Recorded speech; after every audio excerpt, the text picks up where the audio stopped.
Hello दोस्तों, आज हम बात करेंगे वर्णमाला की पार्ट सेकंड की बात करेंगे और विधिवत बात करेंगे।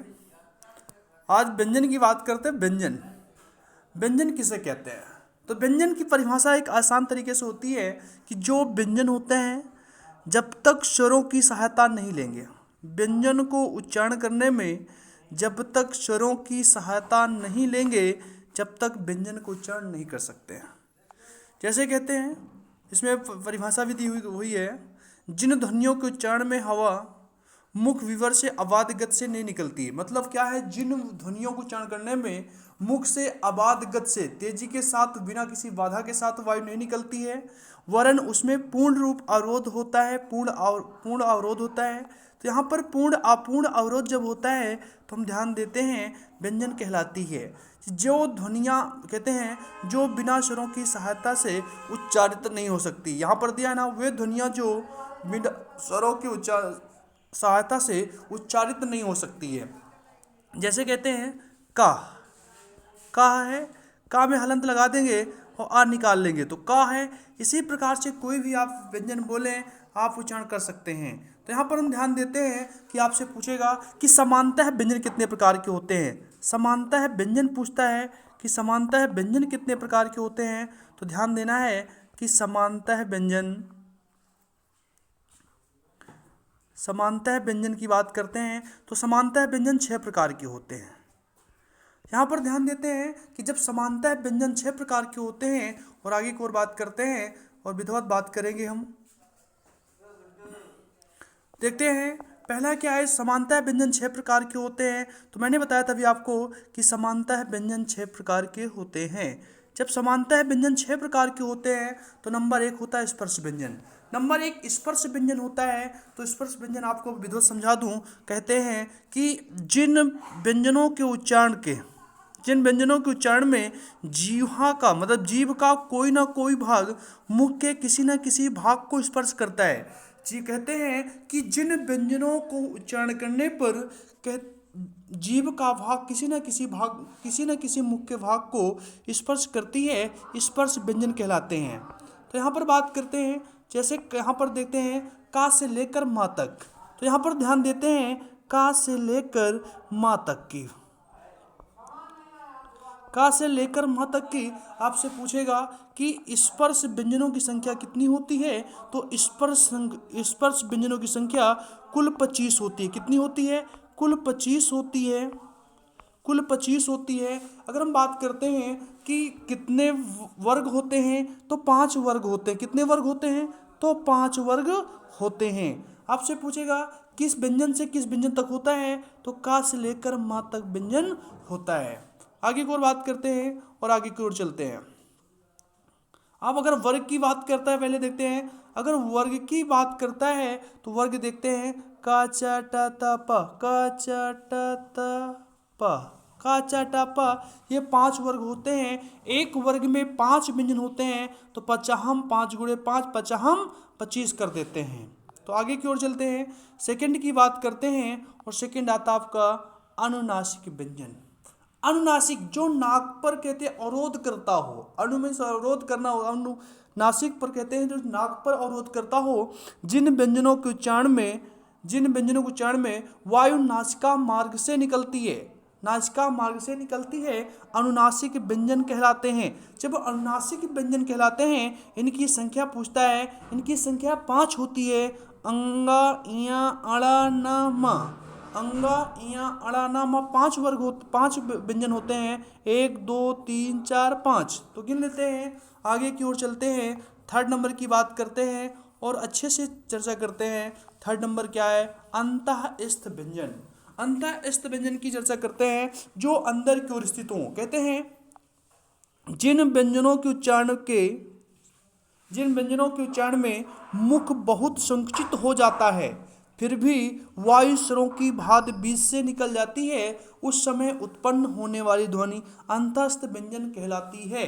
तो यहाँ पर ध्यान देना है, जब अंतस्थ व्यंजन कहलाती है तो हम बात करते हैं यहाँ पर या र ल व। यहाँ पर आप फिर से एक बार देखते हैं, या र ल व 4 होते हैं। मैं आपको समझा दूं और बात करता हूँ। यहाँ पर देखते हैं जब या रा ला वाह आता है तो यहाँ पर आपको देखना है या वाह।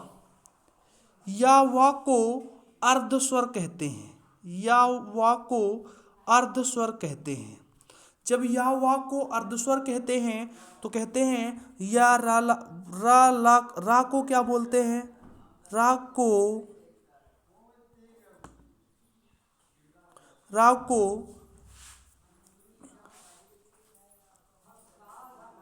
लुंठित कहते हैं, लुंठित व्यंजन।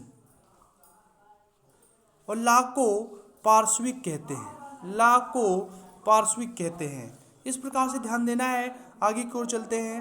अब हम बात करते हैं चौथे की बात करते हैं। चौथा नंबर कौन सा है तो कहते हैं चौथे की बात करते हैं। चौथा ऊष्म व्यंजन। कहते हैं कि जिन व्यंजनों को उच्चारण करने में एक प्रकार की गर्माहट या सुरसुराहट सी प्रतीत होती है उसमें व्यंजन कहलाते हैं। सा सा सा हा, ये चार होते हैं। सा सा सा हा चार होते हैं। इस पर भी चर्चा करते हैं। जब सा सा हा चार होते हैं तो पहले सा को, इस सा को, सिटकारी वाले सा को तालब्य सा कहते हैं, तालब्य सा कहते हैं। ये वाले सा को मूर्धन्य सा कहते हैं, ये वाले सा को दंत सा कहते हैं, और हा को काकल हा या कंठ हा कहते हैं। आगे की ओर बात करते हैं। ये भी चार होते हैं। अब हम पांचवें की बात करते हैं। पांचवें नंबर की चर्चा करते हैं उत्क्षिप्त व्यंजन की। तो कहते हैं उत्क्षिप्त व्यंजनों की चर्चा करते हैं। अब यहाँ पर देखना है जिन व्यंजनों के उच्चारण में जीहा मतलब जीभ, जिन व्यंजनों के उच्चारण में जीभ उल्टी हुई नोक तालु को छूकर झटके से हट जाती है उन्हें उत्क्षिप्त व्यंजन कहते हैं। उन्हें कहते हैं इनकी संख्या कितनी होती है तो इनकी संख्या होती है, तो ध्यान देना है, इनकी संख्या तो केवल दो ही होती है। कौन कौन से होते हैं तो यहाँ पर ध्यान देना है डा और ढा, डा और ढा, इन्हें द्विगुण व्यंजन भी कहते हैं। आगे को चलते हैं। इनकी संख्या दो ही होती है। अब हम बात करते हैं छठवें नंबर की, लास्ट की बात करते हैं। ये कौन सा है संयुक्त व्यंजन। ये आपका है संयुक्त व्यंजन है। तो यहाँ पर बात करते हैं जिन व्यंजनों के उच्चारण में अन्य व्यंजनों की सहायता लेनी पड़ती है, जिन व्यंजनों के उच्चारण में अन्य व्यंजनों की सहायता लेनी पड़ती है उन्हें संयुक्त व्यंजन कहते हैं। जैसे कहते हैं का प्लस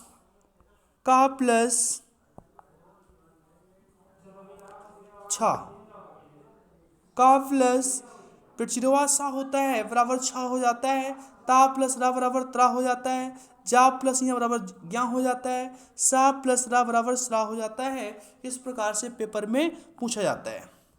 अब हम ध्यान देते हैं सेकंड पॉइंट की ओर बात करते हैं। सेकंड पॉइंट पर उच्चारण के स्थान की दृष्टि से व्यंजन 8 वर्गों में विभाजित किया गया। कितने आपसे पूछेगा कि उच्चारण की दृष्टि से व्यंजन कितने वर्गों में विभाजित किए गए हैं, 8 किए गए हैं। कितने भैया 8 किए गए हैं। इस प्रकार से ध्यान देते हैं। नंबर 1 कौन सा होता है, मैं आपको एक ट्रिक बता दूं और ध्यान देना है, ट्रिक पर याद रखना है। केटीएम दो डीवीएस, KTM दो डीवीएस। जब केटीएम दो डीवीएस हो जाता है, का से कंठ हो जाता है, टी से तालब्य होता है, एम से मूर्धन्य होता है, दी से दंत होता है, ओ से ओष्ठ होता है, दी से दंतोष्ठ होता है, वी से वत्सल होता है, एस से स्वर यंत्र मुखी या काकल्य व्यंजन होता है। आपको केवल याद रखना है केटीएम दो डीवीएस। तो यहाँ पर हम बात करते हैं, पहले की चर्चा करेंगे कंठ व्यंजन की। जिन व्यंजन ध्वनियों के उच्चारण में जीहा के पिछले भाग से कोमल तालु को स्पर्श होता है उन्हें कंठ ध्वनियाँ कहते हैं। तो कहते हैं ये पहला वर्ग होता है का खा गा घा अंगा। जो का खा घा घा अंगा होता है ये कंठ व्यंजन होते हैं। आगे की ओर चलते हैं, तालव्य की बात करते हैं।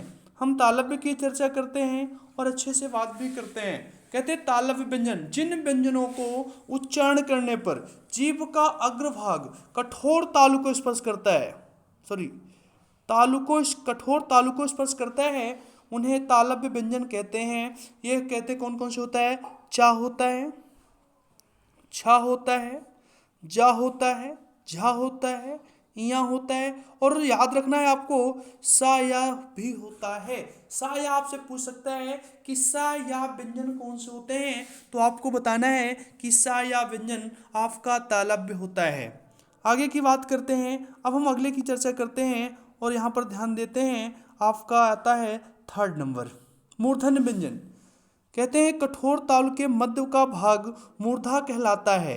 जब जीहा की उल्टी हुई नोक निचला भाग मूर्धा से स्पर्श करता है, ऐसी स्थिति में उत्पन्न ध्वनि को मूर्धन्य व्यंजन कहलाते हैं।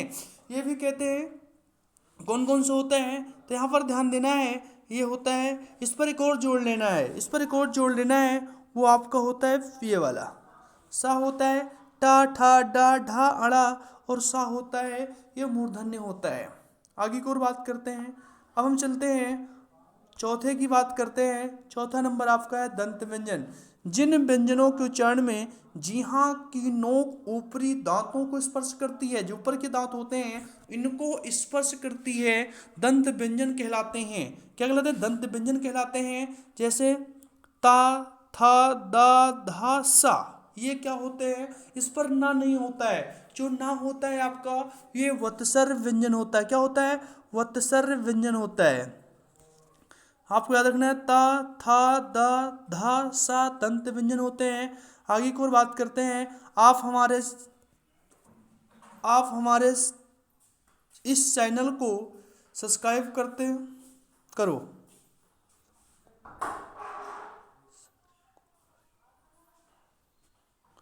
हम बात करते हैं, चौथा हो ही गया था। अब हम बात करते हैं पांचवें की बात करते हैं, ओष्ठ व्यंजन की बात करते हैं। जिन व्यंजनों के उच्चारण में दोनों ओष्ठों द्वारा श्वास का अवरोध होता है, ओष्ठ व्यंजन कहलाते हैं। मतलब क्या है कि दोनों, अगर ये कहते हो जो ओष्ठ व्यंजन होते हैं इनको हम अगर ओंठों की सहारा न लें तो हम नहीं बोल सकते हैं। जैसे कहते हैं पा, फा, बा, भा, मा, ये ओष्ठ व्यंजन कहलाते हैं। आगे की ओर चलते हैं और चर्चा करते हैं। हम बात करते हैं, छठवें की चर्चा करते हैं और दंतोष्ठ व्यंजन की बात करते हैं। दंत प्लस ओष्ठ क्या होता है? दंत प्लस ओष्ठ होता है जिन व्यंजनों के उच्चारण में निचला ओष्ठ दांतों को स्पर्श करता है, दांत को स्पर्श करता है, दंतोष्ठ कहलाता है। ये केवल आपका एक ही व्यंजन होता है, वाह। ये केवल आपका एक ही व्यंजन होता है, वाह होता है। और चलते हैं 7वें की ओर। तो यहाँ पर बात करते हैं 7वां वत्सर या मसूड़ कहते हैं। इसे वत्सर या मसूड़ व्यंजन कहते हैं। इसे वत्सर या मसूड़ व्यंजन कहते हैं। ध्यान देना है, जब वत्सर या मसूड़ व्यंजन कहते हैं तो हम ध्यान देते हैं। अब इसकी परिभाषा देखते हैं। जिन व्यंजनों के उच्चारण में जीहा ऊपरी मसूड़ों का स्पर्श करती है उन्हें वत्सर व्यंजन कहते हैं। ये कितने होते हैं? नारा ला होता है, ये नारा ला होता है। इस प्रकार से आपको याद रखना है। लास्ट की आज की चर्चा करते हैं स्वर यंत्र मुखी या काकल्य व्यंजन। जिन व्यंजनों को उच्चारण में अंदर से आती हुई श्वास तीव्र से स्वर यंत्र पर मुख संघर्ष करती है उन्हें स्वर यंत्र मुखी या काकल्य व्यंजन कहते हैं। ये केवल आपका एक ही होता है, हा होता है। इसे हम कभी कभी कहते हैं ये कंठ होता है। जैसे हम संस्कृत में पढ़ते हैं अकुह विसर्जनाम कंठा, अ का हा, मतलब कहते हैं आ और का और हा वाला का होते हैं, ये आपके व्यंजन, आपके कंठ व्यंजन होते हैं। यहाँ पर ना दिया हो तो आप चलते हैं, इस चैनल को सब्सक्राइब एवं लाइक करें और शेयर करें। अब धन्यवाद।